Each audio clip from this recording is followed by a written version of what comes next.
তো আমাদের সকলকে স্বাগত। আজকে আমরা পঞ্চম শ্রেণীর প্রথম পর্যায়ক্রমিক মূল্যায়ন 2025 সালের বাংলা বিষয়ের সম্পূর্ণ উত্তর সহ নমুনা প্রশ্নপত্র সেট 3 সম্পর্কে আলোচনা করব।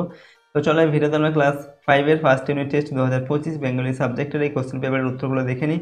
তো এবছর তোমাদের পরীক্ষার পূর্ণমান থাকবে 20 নম্বর, প্রথম ইউনিট টেস্টে এবং সময় দেওয়া থাকবে 40 মিনিট। এই প্রশ্ন এবং উত্তরের পিডিএফ ফাইল পেতে চাইলে সহজ লেসন অ্যাপটি ইনস্টল করবে। অ্যাপের লিঙ্ক ডেসক্রিপশন বক্সে দেওয়া আছে, সেখান থেকে অ্যাপটিকে ডাউনলোড করে চাইলে তোমরা প্রশ্ন এবং উত্তরের পিডিএফগুলো নিতে পারো।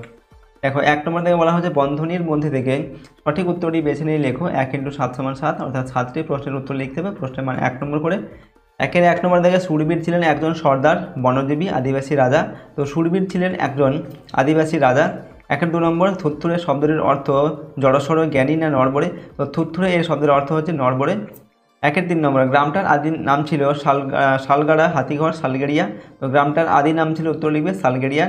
এরপর হচ্ছে 4 নম্বর, আদিবাসী মানুষেরা গ্রাম দেবতার পুজো দেয় পোড়ামাটির হাতি ও বাঘ, ঘোড়া, গরু, সিংহ দিয়ে।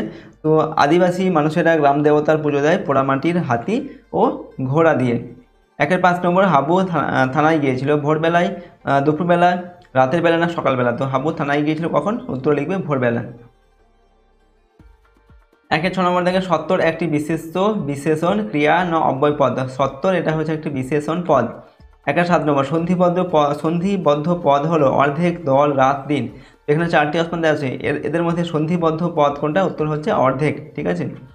এরপর 2 নম্বর থেকে নিচের প্রশ্নগুলির উত্তর দাও। এখানেও 7টি প্রশ্নের উত্তর লিখতে হবে। প্রশ্নের মান 1 করে। 1 × 7 = 7। 2 নম্বর থেকে বিপরীতার্থক শব্দ লেখো। আদি, তো আদি এর বিপরীত শব্দ হবে কি, অন্তর। এরপর 2 নম্বর, সমার্থক শব্দ লেখো। উলগুলান এর সমার্থক শব্দ হচ্ছে বিদ্রোহ। ঠিক আছে। এরপর 3 নম্বর, বাক্য বাড়াতে বলা হচ্ছে গল্প বুড়ো ডাকছে। এখানে কেমন বুড়ো, ঠিক আছে, এটা যোগ করে লিখতে হবে। তো কেমন বুড়ো দেখো আমরা লিখছি থুরথুরে গল্প বুড়ো ডাকছে, এরকম করে আমরা বাক্যটাকে বাড়িয়ে লিখলাম। পরের প্রশ্ন হচ্ছে 4 নম্বর, ছেলেবেলা গদ্যটির লেখককে। তো ছেলেবেলা গদ্যটির লেখক রবীন্দ্রনাথ ঠাকুর। এরপর 5 নম্বর, এই থলেতে বন্দিনী কে, থলেতে বন্দিনী। তো কেশবতী নন্দিনী, থলেতে বন্দিনী। এরপর হচ্ছে সন্ধি বিচ্ছেদ করতে বলা হচ্ছে হিমালয় আর উচ্ছেদ। তো হিমালয় এর সন্ধি বিচ্ছেদ করলে হবে হিমযোগ আলয়, হিমালয়। আর উচ্ছেদ এটা হচ্ছে উদ্যোগ ছেদ, উচ্ছেদ। নেক্সট দেখো 7 নম্বর, বিপরীত শব্দ লেখো আসল, ঠিক আছে, আর প্রতিকূল। তো আসল এর বিপরীত শব্দ কী হবে, নকল। আর প্রতিকূল এটার বিপরীত শব্দ হবে অনুকূল। এরপর 3 নম্বর থেকে নিচের প্রশ্নগুলির উত্তর দাও, যে কোনো দুটি লিখতে হবে। প্রশ্নের মান 2 করে। ঠিক আছে, 3 × 6 নম্বর। দেখো 3-1 প্রশ্ন, এখন গ্রামে স্কুল তবু বক্তাকে, ওকে, এখানে বলা হচ্ছে বক্তাকে, অর্থাৎ এই কথাটা কে বলেছিল আর আগে কি ছিল। তো এখানে এই কথাটার বক্তা হচ্ছে কে, এখানে বক্তা হলো ভজন ভুক্তা। ঠিক আছে। আর আগে কি ছিল, উত্তর লিখবে আগে 4-5 মাইল দূরে ছিল পাঠশালা, এখন গ্রামে স্কুল। ওকে। 2 নম্বর, গল্প বুড়ো কবিতাটি কোন কবির লেখা। গল্প বুড়ো কাদের, তার গল্প শোনাবে না। তো গল্প বুড়ো কবিতাটি সুনির্মল বসুর লেখা। আর যারা শীতের ভোরে গল্প বুড়োর কাছে আসবে না, তাদের গল্প বুড়ো গল্প শোনাবে না। 3 নম্বর দেখে বালক রবীন্দ্রনাথের প্রধান ছুটির দেশ কী ছিল, উত্তর লিখবে বালক রবীন্দ্রনাথের প্রধান ছুটির দেশ ছিল তিনতলার বাইরের খোলা ছাদ। এরপর হচ্ছে 4 নম্বর, হাবু কেন থানায় অভিযোগ জানাতে গিয়েছিল। তো তার দাদাদের পোষা প্রাণীদের জ্বালায় তার জীবন অতিষ্ঠ হয়ে উঠেছিল, তাই হাবু থানায় অভিযোগ জানাতে গিয়েছিল।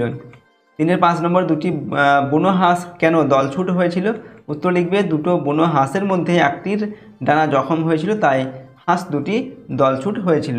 ঠিক আছে। তো দেখো, আজকের এই ভিডিওতে আমি তোমাদের ক্লাস 5-এর ফার্স্ট ইউনিট টেস্ট 2025 সালের বাংলা বিষয়ের একটি কোশ্চেন পেপারের সম্পূর্ণ উত্তর আলোচনা করলাম। প্রশ্নোত্তরগুলো মুখস্থ করবে এবং প্র্যাকটিস করবে ভালোভাবে। ঠিক আছে।